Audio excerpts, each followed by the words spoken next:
Hey everyone, it's Tyron here from the Maker's Body Personal Training at www.makersbody.com. I got a few questions here. Thanks for all those who sent questions in. I really appreciate that. So let's get right to it. Just gotta look at my computer screen here. So we got our first question from Deborah, and she asks, what exercise can we do to get rid of fat off of our lower back around hip area and a bit above? That's a great question, Deborah.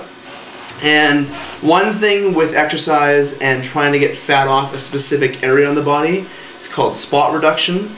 Now, scientifically, a little bit of that does happen, and you can lose a little bit in certain areas by working a specific area, but it's scientifically it's true, but it's very small what they found. So what I get clients to do and what I find is much more effective is to do total body exercises that work the biggest muscle groups in your body, that get your metabolism up the most and burn the most amount of calories, such as working exercises like squats for your legs, hip exercises for the butt, so squats can do that, deadlifts, shoulder pressing exercises, push-up exercises for the chest, and rowing exercises for the back, like we do in my personal training programs, plus in the boot camp class.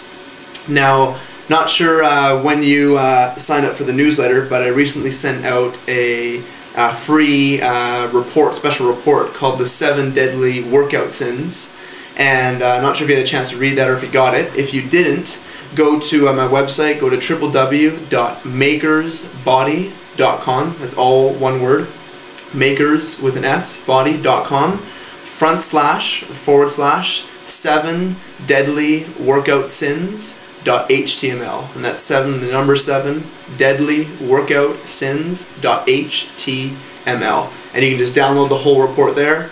And yeah, if you have any more questions on that after you read it, feel free to send me an email, and I'll follow up with a video response to that as well.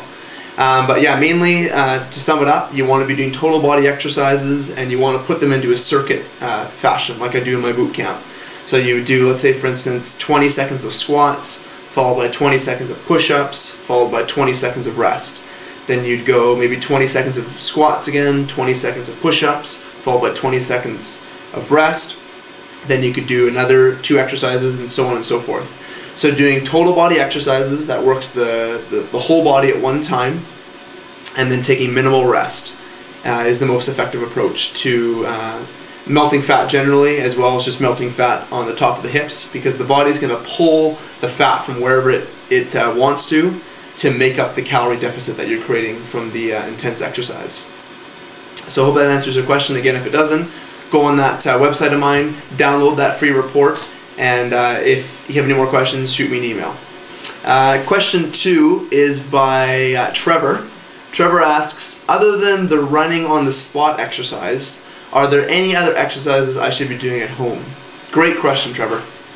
Usually what I get clients to do outside of either their personal training sessions or their boot camp sessions is to do either interval training or steady pace cardio.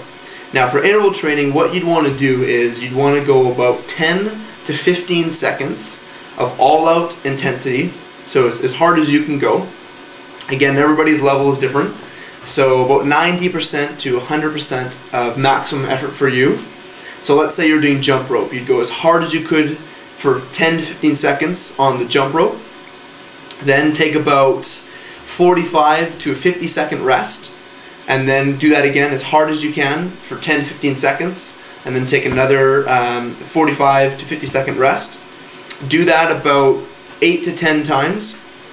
Now you don't have to actually do an exercise like jump rope. You could do something like, you could do hill sprints, which is a very effective one.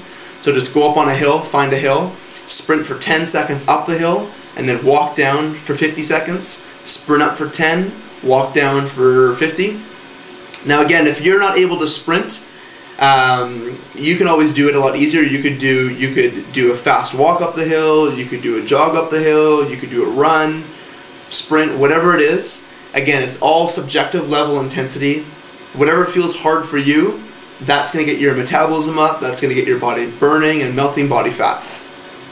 But essentially, you don't want to go harder than your body's able to handle that time, because then you're just going to get hurt, and that's no good. So again, find a level of intensity that's about 90 to 100% intense for you. Do that for about 10 to 15 seconds, and then rest for 45 to 50 seconds, whatever it is, to make up that minute, and then repeat that about 8 to 10 times.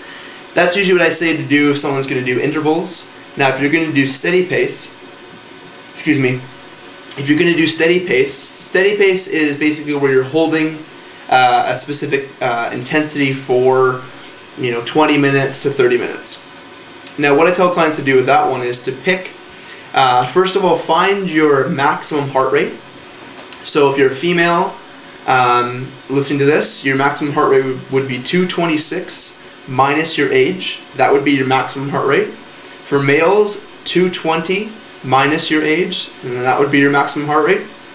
Now what you want to do is you want to find about 55% of that number and 75%. So you got this sort of window here, 55%, 75%. Now you want to keep your heart rate in between those zones for your steady pace.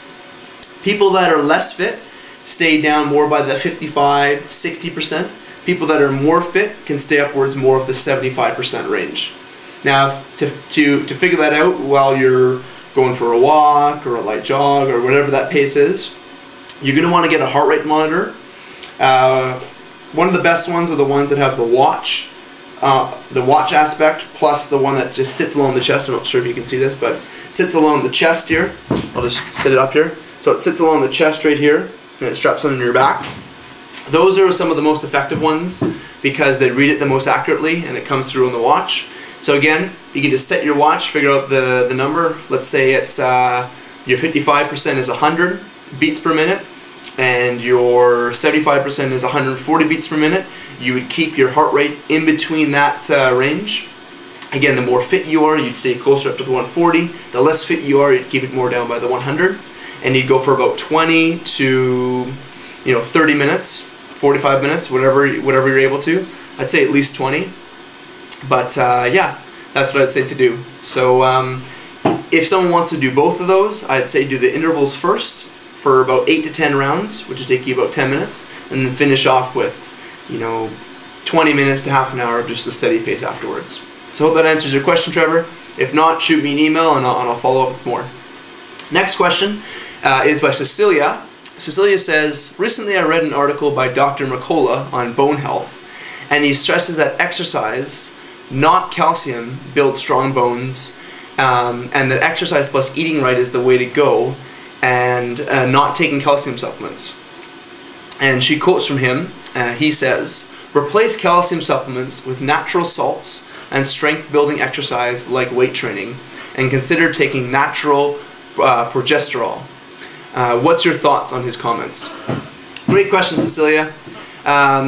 My opinion on the whole calcium thing is I believe that most people are taking too much calcium, and they're probably not, it's not so much that they're not getting enough calcium and that their body needs more, but that their body's actually not absorbing it properly. One of the best ways to get your body to absorb calcium better is to take an adequate amount of vitamin D3 every single day. What I recommend for people to take is 2,000 IUs per day at least. I personally take about 4,000 roughly in just supplements per day, and then I have eggs on top of that and other foods which add more. So I say to take at least 2,000 per day. Most multivitamins are going to give you about 400. So you need to go out and buy just a simple, about $10 to $12 vitamin D supplement. They're usually about little tiny like soft gels, really small. Each one's usually about 1,000 IUs, so I say to take about at least two of those a day. That's going to help your bones to be able to actually absorb the calcium that you're consuming. So it's not so much are you consuming enough calcium, but it's are you consuming enough other nutrients that are going to actually help your body, incorporate that calcium into your bone matrix. Another thing that you mentioned here on your question, and that Dr. McCullough was talking about, is the strength training aspect. That is crucial also to helping the bones actually incorporate and bring the calcium in, or incorporate the calcium that you're consuming. So weight bearing exercises such as squats, like I talked about in the first question, push-ups, rowing exercises, lots of things that are basically causing resistance to your body, even doing jump rope like I mentioned in the first question. All that kind of stuff is going to be crucial to help your body, to force your body to cause stress to the bones, which causes the bone building cells to start to grow and start to cause bone growth. But if you're not causing stress to the bones, you're not going to cause more development in the bones. It's just like when you're using the weights for your muscle, as you work the muscle and lift heavier weights, it causes stress in the muscular system, which causes the muscle cells to grow and to build more muscle tissue. So the same thing happens in the bones. So key point here is make sure you're getting enough vitamin D, D3, particularly not D2, but D3, at least 2,000 international units per day, IUs per day, and make sure that you're doing strength training that's challenging enough for your body that it's going to cause enough good stress in your bones that's going to cause them to grow. Again, that's all relative, just like I talked about with the intervals. Again, what I would use is different than what someone else would use, or what's different than, you know, what a 50-year-old woman would use. But whatever is challenging enough for your body, you need to do that to cause enough stress in the bones, so that the bones grow up, those bone building cells increase and start to build and incorporate that calcium into the bones. So I hope that answered your question, Cecilia. If not, shoot me another email and I can follow up with that. But yeah, I thank you three for sending all those questions in. I really appreciate that. And everybody else, if you have any other questions, I'll be doing this probably once a week or once every 2 weeks. So definitely send your questions in, email me, and yeah, I hope to get to one of your questions shortly. Thanks again. Talk to you soon.